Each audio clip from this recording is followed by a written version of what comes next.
توجہ کو تو جو حقائق سامنے آتے ہیں، وقت کم ہو رہا ہے تو میں جلدی ذرا کروں گا۔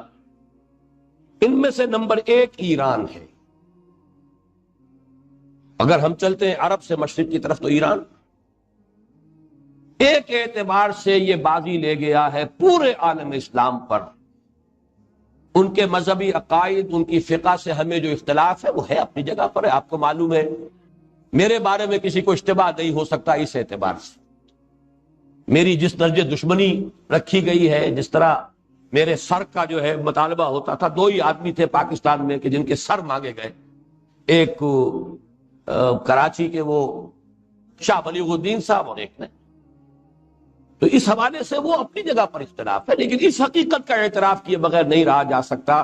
پورے عالم اسلام میں یہ واحد مسلمان ملک ہے جس نے بہرحال اپنی شریعت، اپنے عقائد کے مطابق ایک مذہبی انقلاب برپا کیا، اور پورے عالم اسلام میں مذہبی سطح پر حکومت کی سطح پر فنڈامنٹلسٹ صرف ایک ملک ہے، یا دوسرا جو ہے تھوڑا سا وہ ہے سوڈان، لیکن اس کی اہمیت اس لیے نہیں کہ وہ کسی عوامی انقلاب سے نہیں بنا، بلکہ وہ تو ایک فوجی انقلاب سے شکل بنی ہے جو بھی بنی ہے۔ اللہ کرے اس میں استقامت ہو، اس سے یقینی کوئی نتیجہ برآمد ہو جائے۔ خبریں بھی اچھی آ رہی ہیں، لیکن میں تو دنیا کا جو پرسپیکٹو ہے اس کے حوالے سے عرض کر رہا ہوں کہ اس پہلو سے ایران ان کا ٹارگٹ ہے، ٹارگٹ نمبر 1 ایک خاص اعتبار سے۔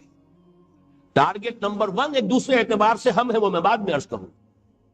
چونکہ حکومت کی سطح پر فنڈامنٹلزم ہے اور وہ آیا ہے ایک عوامی انقلاب کے نتیجے میں، پھر ان کے پاس تیل کی دولت ہے، اس کے خلاف اکنامک سینکشنز بھی ہو جائیں تو اگر لیبیا کھڑا ہو سکتا ہے تو بہرحال وہ بھی کھڑا ہو سکتا ہے، اور نقشہ وہ دنیا کو دکھا چکا ہے کہ لڑا دے ممولے کو شہباز، یہ نقشہ بھی اس نے دکھا دیا۔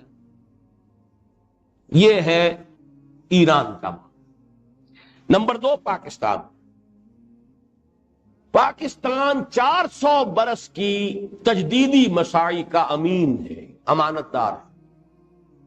پورے ہندوستان میں مجدد الفسانی رحمت اللہ علیہ، شاہ ولی اللہ دہلوی رحمت اللہ علیہ، سید احمد بریلوی رحمت اللہ علیہ، ان کا جہاد، پھر اس 20ویں صدی عیسوی میں یا 14ویں صدی ہجری میں علامہ اقبال جیسا مفکر، مولانا مودودی جیسا مصنف، مولانا الیاس جیسا مبلغ، شیخ الہند جیسا مجاہد حریت، پورے عالم اسلام میں ان کا پیرلل کوئی موجود نہیں۔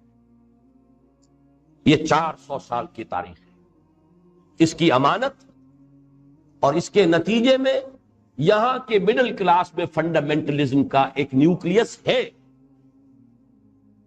اگرچہ حکومت کی سطح پر کوئی پیش رفت نہیں ہو سکی آج، بلکہ اب تو پسپائی ہو رہی ہے، اب پیچھے ہٹ رہے ہیں۔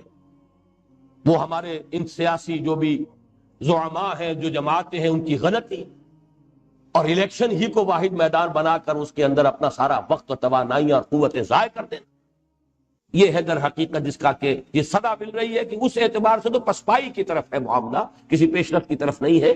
لیکن باہر والے تو دیکھتے ہیں نا کہ اندر کیا کچھ مواد موجود ہے۔ اگر مڈل کلاس میں وہ فنڈامنٹلزم کا بارود موجود ہے تو کسی بھی وقت اس کے اندر جو ہے وہ کوئی دھماکہ ہو سکتا ہے۔ دوسری بات جو ان کے لیے ایک اعتبار سے ٹارگٹ نمبر 1 ہمیں بنا رہی ہے، وہ ہمارا ایٹمک نو ہاؤ ہے۔ پورے عالم اسلام میں اور کسی کے پاس نہیں۔ اسلامی بم اگر بنے گا تو یہی بنے گا۔ یہ ہے مختلف اسباب جس کے بنا پر ایران اور پاکستان کو آپ بریکٹ کر لیجئے، یہ اس نیو ورلڈ آرڈر یا آج کی میری گفتگو کے حوالے سے یہودی اور عیسائی گٹھ جوڑ کا جو ٹارگٹ نمبر 1 ہے، ایک اعتبار